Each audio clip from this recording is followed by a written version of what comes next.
Los arqueólogos son detectives de la antigüedad, que pretenden, de alguna manera, recomponer el pasado de civilizaciones que han quedado diluidas con el paso del tiempo, que han quedado, nunca mejor dicho, enterradas, ¿no?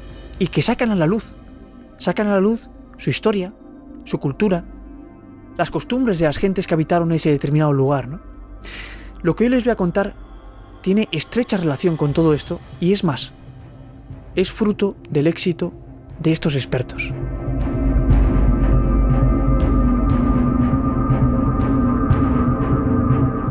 Una ciudad antigua que desde hace miles de años permanece sumergida en la costa de Grecia y que hasta hace bien poco no se sabía nada de ella.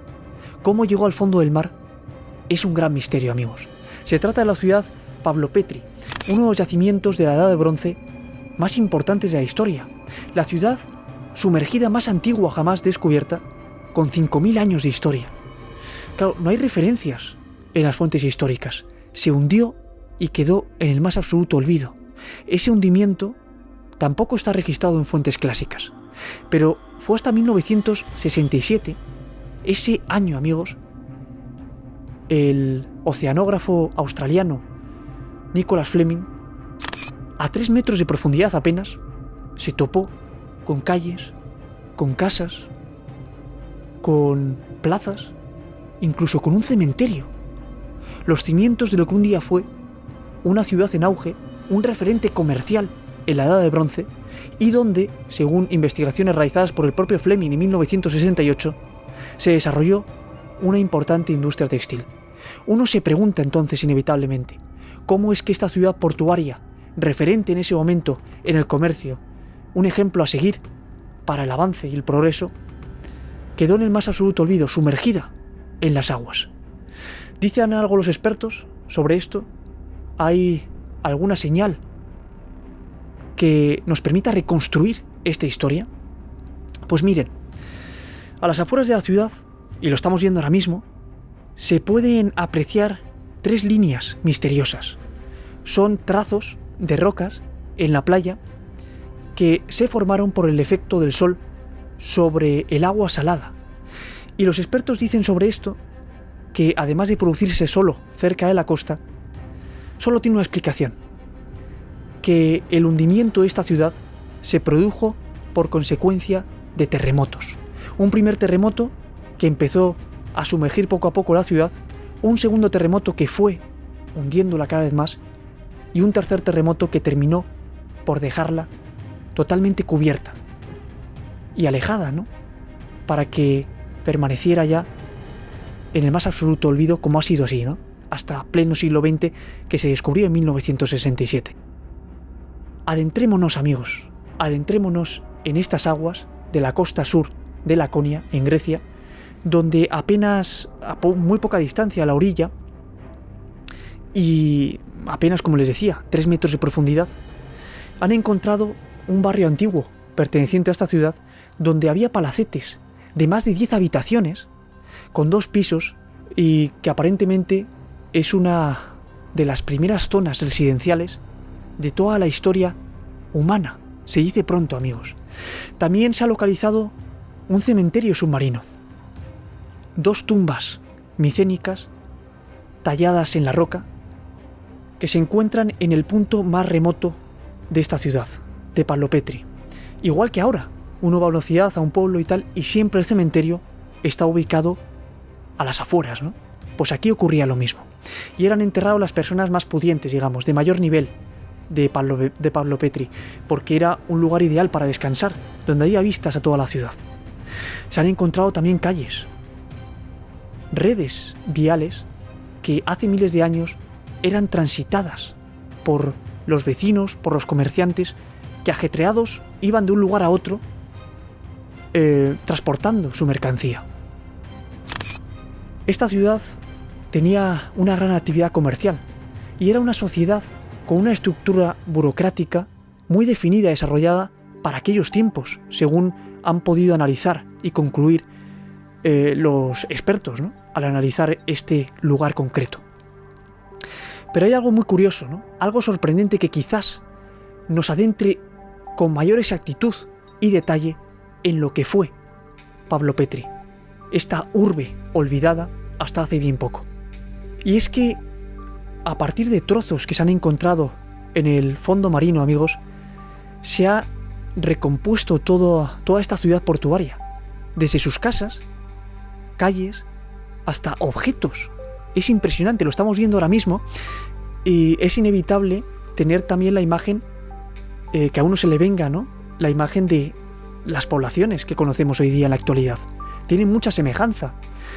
Casas adosadas, semiadosadas, vecinos que viven enfrente uno de otros, separados por una calle, jardines, plazas.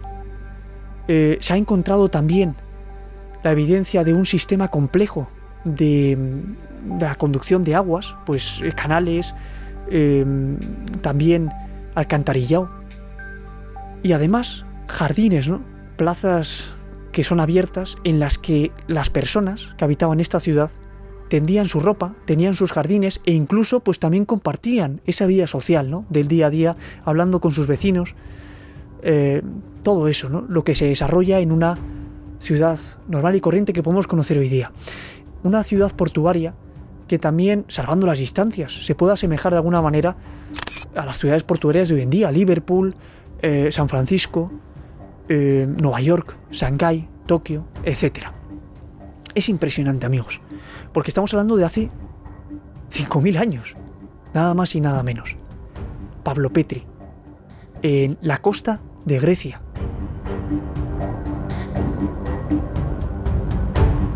Y durante todos estos años, desde 1967, cuando se descubrió esta ciudad sumergida, se han llevado a cabo numerosas excavaciones arqueológicas donde se han encontrado objetos que aportan valiosa información.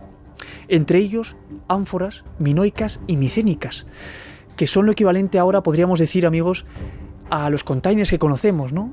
Donde se transporta toda la mercancía de los barcos y que luego llevan los camiones por carretera, ¿no? Esos cubículos que en la antigüedad eran las ánforas, donde se transportaba la mercancía, ya sea vino, aceite de oliva, cereales, etc.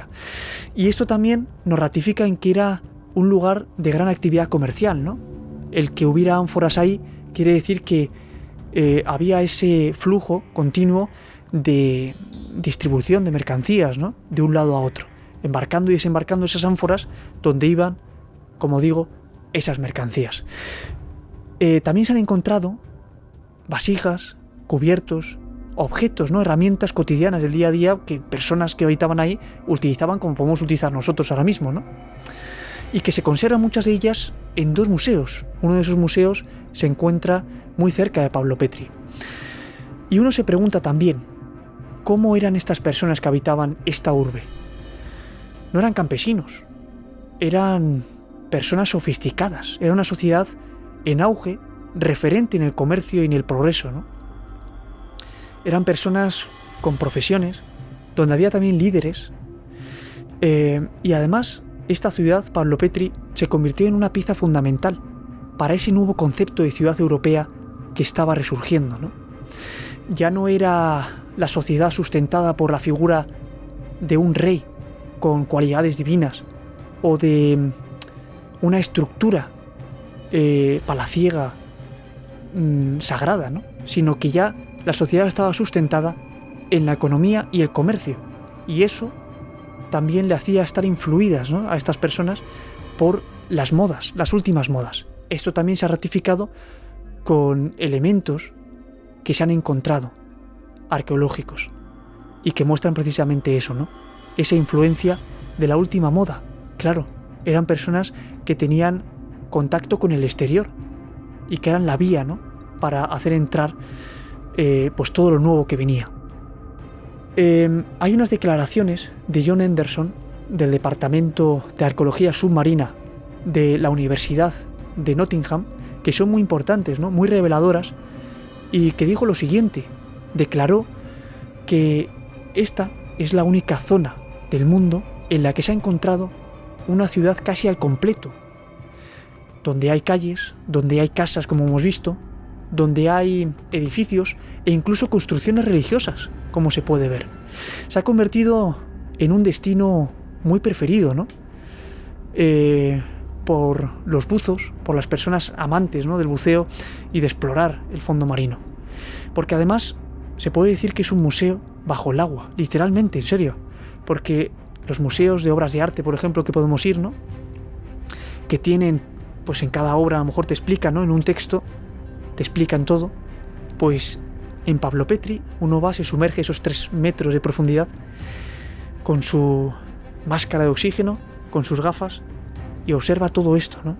Es testigo de esa ciudad que hasta hace bien poco, insisto, era desconocida, ¿no? Había quedado olvidada. Y entonces se encuentra con varias rutas que se han hecho para visitar ese museo, y donde también, en cada edificio, en cada lugar así emblemático, se han puesto paneles, ¿no?, con textos donde a uno le explican la historia. Es impresionante, amigos. Es un lugar que, como digo, hasta 1967 parece mentira. Después de 5.000 años nada se sabía, y gracias a Nicholas Fleming, este oceanógrafo que sacó a la luz esta historia, ¿no?, de esta civilización, de esta urbe que estaba enterrada, sumergida en el agua, y que a día de hoy podemos ser testigos. Podemos también tener más información, porque, claro, es pieza fundamental en la arqueología esta ciudad, amigos, estos restos que quedan. ¿Por qué?